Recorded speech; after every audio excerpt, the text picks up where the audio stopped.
Kemudian tahun ni saya pergi Palestin. Saya tak minta nak pergi Palestin, tetapi kerana Allah pilih saya di kalangan yang terpilih, sahabat-sahabat, saya pergi sana. Peluang saya tengok situasi sampai kepada sahabat-sahabat.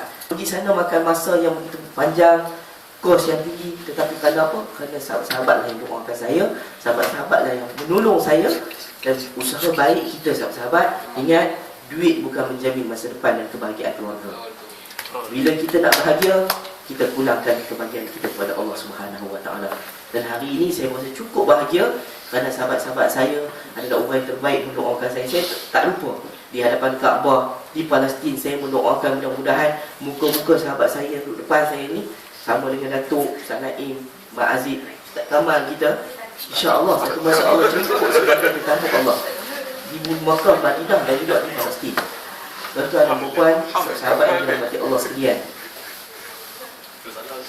bila yang terakhir ni saya rasakan bahawa inilah detik-detik yang menjadikan saya manusia yang betul-betul berfikir dengan waras. Bukan saya bergerak, bertindak dengan kehendak hati, tidak. Tuan-tuan dan puan yang dirahmati Allah sekalian, saya tak mungkin menjadi seorang Ustaz Nabil yang terkenal dari Datuk tadi. Saya tidak akan menjadi seorang ustaz yang menjadi jurulhebah ataupun penyampai di radio tanpa bantuan daripada kawan-kawan. Dan saya tidak mungkin menjadi pegawai JAKIM yang baik jika kawan-kawan tidak membantu saya dalam pengisian. Saya tahu banyak kelemahan saya yang mungkin merosakkan pemikiran sahabat-sahabat, yang mungkin akan meretakkan hubungan kita, yang mungkin akan menjauhkan sedikit sebanyak. Saya minta maaf banyak-banyak. Mungkin dalam situasi kita berkenalan 4 tahun, saya tak tahu antara rasa hati saya dengan rasa hati sahabat-sahabat yang mungkin Allah campakkan kasih sayang. Saya datang ke sini dengan perasaan saya nak menolong, saya nak membantu, saya nak bekerja. Saya tidak pernah rasa putus asa, kerana saya yakin bila saya datang sini, sahabat-sahabat saya nak membantu saya. Sahabat yang dirahmati Allah sekalian, saya pergi Palestin, saya nak berkongsi sikit cerita betapa hebatnya bumi Palestin dengan penghuni-penghuninya, yang saya yakin di sini saya tak ada jiwa itu. Bila mana orang di sana lebih suka untuk menolong kita, lebih suka untuk meraihkan rakan-rakan, tidak pernah untuk menjatuhkan kawan, tidak pernah untuk melukakan hati kawan. Bahkan dalam satu situasi, mereka sanggup untuk mengorbankan harta yang mereka suka. Sebagai contohnya, saya pinjam topi Mahir Zain tu daripada kawan saya orang Arab Palestin. Saya minta ambil gambar. Lepas ambil gambar, saya nak pulangkan balik. Dia kata tak payah, ini hadiah. Kawan saya dalam kesejukan bertugas sampai malam. Jadi orang Arab ni bagi kod dia pakai, balik ke pejabat, dipulangkan balik kod. Dia tak mau terima kod tadi. Dia kata ini hadiah. Hatta kalau kita kata cantiklah baju ni, besok baju tu sampai kepada kita, hadiah. Kalau kita hari ni minta, kata lawa kita kamu. Rahsianya, kekuatan mereka adalah tarbiyah. Saya akui bahawa jauh berbeza orang Arab Palestin dengan Arab-Arab lain, yang mana dengan wajah mereka menggambarkan keimanan dan juga pergantungan kepada Allah Subhanahu Wa Taala. Bila didatangkan dengan kekuatan seumpama ini, patutlah musuh-musuh Islam menggeruni puak-puak yang hanya segelintir cuma, yang boleh dibilang dengan jari. Orang di Gaza, orang di Bait Hanun, orang di Khan Yunis, berapa ramai sangat. Tetapi kekuatan mereka adalah pergantungan kepada Allah. Tengok muka pun takut, apatah lagi bila turun di medan perang.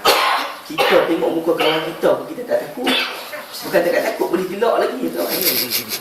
Mana ruh Islam.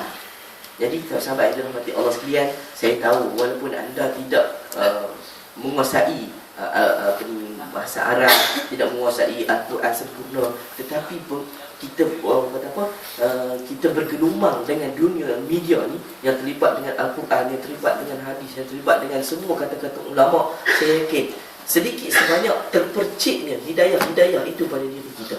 Ada sumbangan-sumbangan ikhlas yang mampu kita buat. Battery level is 50%. Inilah dia ganjaran yang aku terima setelah apa aku buat. Walaupun hanya aku tarik wayar je, walaupun hanya aku pasang ni mic je, walaupun hanya aku bawa strum saja, tetapi kerana untuk memberikan peluang kepada orang yang menyampaikan agama, maka aku akan dapat sumbangannya. Kata Nabi, kun aliman aw muta'alliman aw mustami'an aw muhibban wa la takun khamsan fatughlib. Kata Nabi SAW, jadilah kamu orang yang alim, orang yang mengaji, orang yang faqih.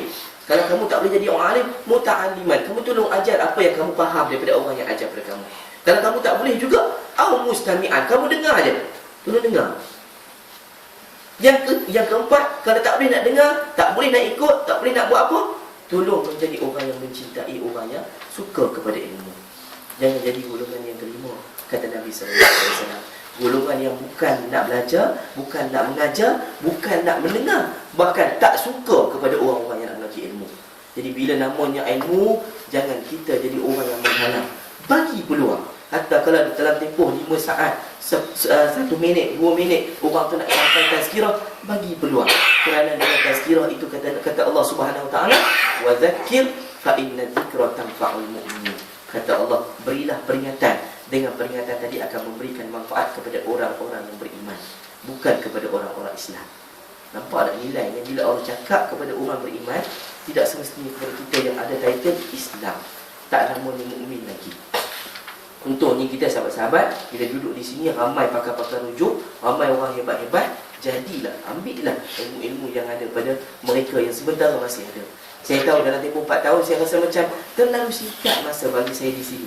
Tetapi saya yakin banyak dah yang saya kita kongsi dengan rakan-rakan, walaupun bukan untuk tugas kita. Saya tahu kawan-kawan saya banyak berkongsi dengan saya, jadi sampai tahap saya ni jadi konseling balik. Kan? Ustaz-ustaz juga tiba-tiba nak tanya isu keluarga, nak tanya isu semasa, silakan. Kita terbuka untuk isu-isu yang berkaitan dengan agama. Kerana agama ni tidak pernah menghalang sahabat-sahabat untuk dapat walaupun di mana saja berada. Jangan tunggu hari Jumaat, khutbah Jumaat nak dengar khutbah je. Bila-bila masa jumpa ustaz, jumpa orang yang alim, bertanya. Setidak-tidaknya kita berkawan dengan orang yang alim, terpercik bawani pada dia, yang terpercik ilmu yang ada pada dia dapat pada kita. Saya yakin ramai sahabat-sahabat yang saya dirahmati Allah sekalian, saya pun yang jadi begini sebab kita kawan orang yang ada ilmu.